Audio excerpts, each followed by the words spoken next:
Good evening and welcome to Tucker Carlson Tonight. Amid the flurry of sexual assault allegations, there's one important one you may have missed today. A woman named Courtney Morse told the Washington Post that Congressman John Conyers of Michigan once propositioned her for sex while driving her home in 2001. When she refused, she says, he brought up the disappearance of former intern Chandra Levy, who was, of course, killed in Washington that year, essentially, she claims, invoking the threat of murder. At that point, Morse says she got out of the car and ran away. We should point out that she was only 20 at the time and an intern in Conyers' office. Conyers, of course, the longest-serving member of Congress. He announced his resignation this week. In a minute, we've got some news about members of the Conyers family. But first, Melanie Sloan is one of a half dozen women who have accused the congressman of harassment, and she joins us tonight. Melanie, thanks for coming on. It's nice to be here. So you are one of the reasons that this story has come to light. Tell us how it happened.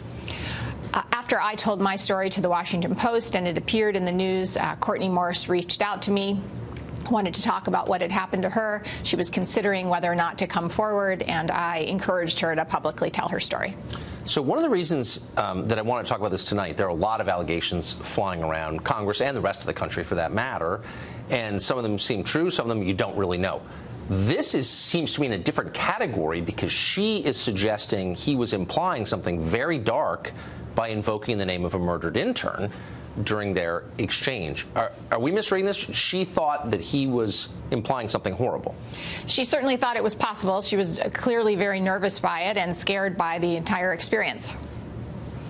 So if here you have a member of Congress, one of the most famous, now literally the longest serving, capable, she says, of implying murder, it's hard to believe that nobody knew that he was a lunatic, if this is true. That's lunatic behavior.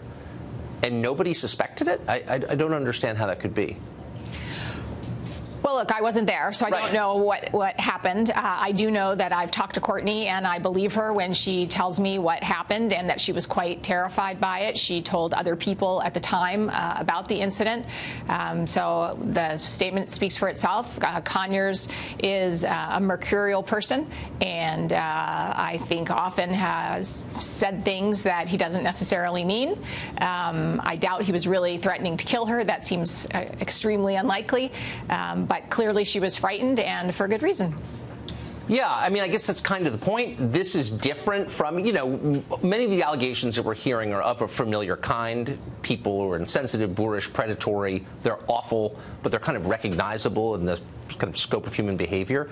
But to say to a 20-year-old intern, to invoke a dead intern to an intern you're hitting on, suggests you're a psychopath.